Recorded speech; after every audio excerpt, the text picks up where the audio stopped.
little inventory check. Yeah, it is kind of cramped in here. I'm thinking of making something of a workbench. So that's all the instruments we get, and everything else would be within arm's reach. With no workbench, you just lose small components. We'll use this place to work on the weapons. Cleaning, oiling, keep out of everybody's way, and keep them from messing with my stuff. Well, we'll have to take turns, of course, but we'll manage. So, if you find any weapons you'd like to keep, I'll store them for you here on the Aurora, and you can come back to exchange them. You'll get them back in their best shape ever. Don't you doubt. Boy, have I cleaned and oiled a lot of weapons in my life. Factory and homemade too. Some of those were just amazing. So unusual. So, if you have any weapon-related questions, I'm your man. And weapons, they are like girls. They need attention. You clean your weapon well, you oil it, you check the ammo, because these dirty ammo caps do get rusty sometimes. But if you put your heart into it, the weapon never fails. Well, I'll just finish oiling this one, then start on another.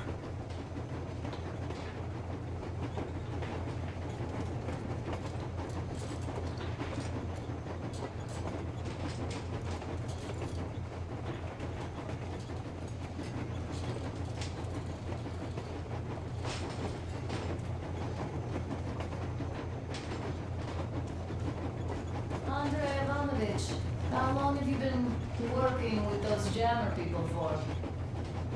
About a year, I guess. At first, they got me to sign up by singing of my experience helping people. Told me about weather stations and muted migration observers. I was proud to be helping A those. couple of words.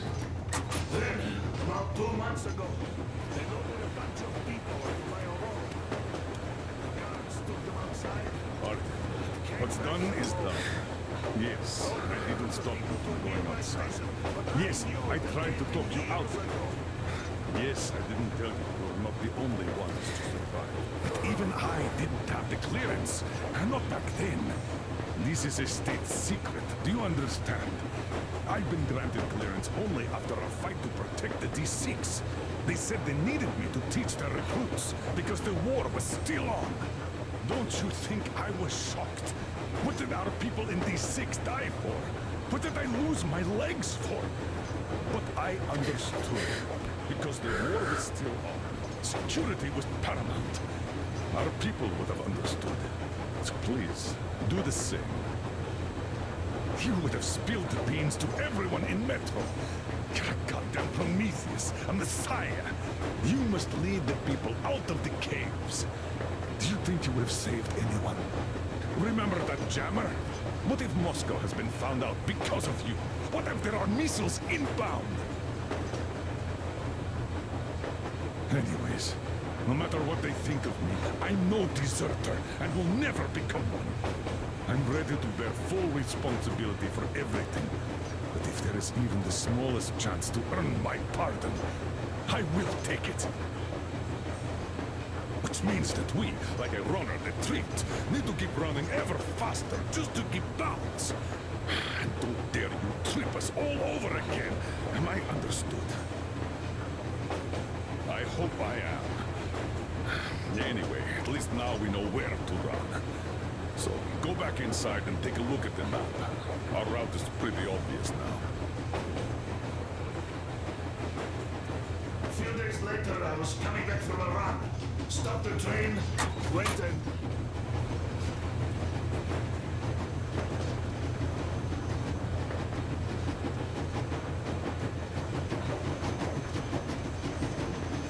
If there's no radiation, that means we can bring everyone out of Moscow. It doesn't matter if there's radiation or not, Comrade American. The citizens of Moscow will have to stay put. But why? We're just a short way from the city. And the radiation's gone. Things might have been that easy in your America. but life has never been so easy here. Even now, we woke up saviors of the metro, and by lunchtime, we're enemy spies, saboteurs, train thieves. And what for? Something we thought was true turned out to be a lie. And that is enough for them to want us dead. The Hansa bosses must have known that we could live up here. But the public didn't know that. Who'd want to stay down in the metro if we told them? We cannot tell them. If they are ready to make mincemeat out of old ladies and kids to keep their secret, what do you think would they do to you, Uncle Sam? Huh? We can't go back. We can't use radio. Remember the jammers?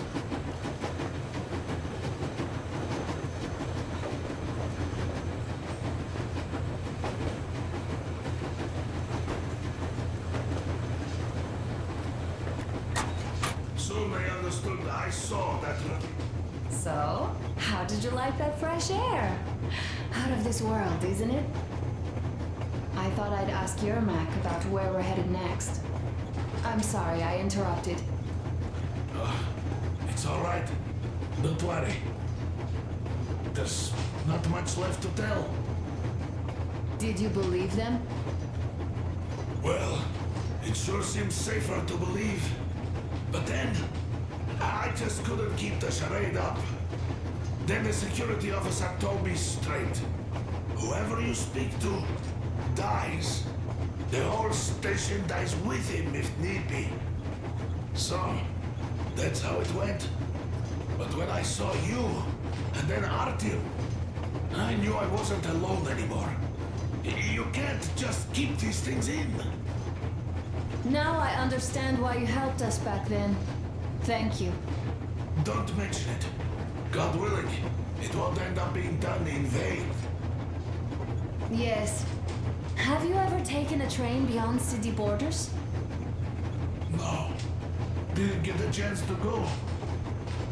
I used to be a metro train engineer. I worked on the ring line. Ha! What a bore that was. Going round and round all day, round and round. And no real distance either. It used to take less than 30 minutes to make the lap. So I kept dreaming about how good it would be to just leave the metro and work on a real railroad.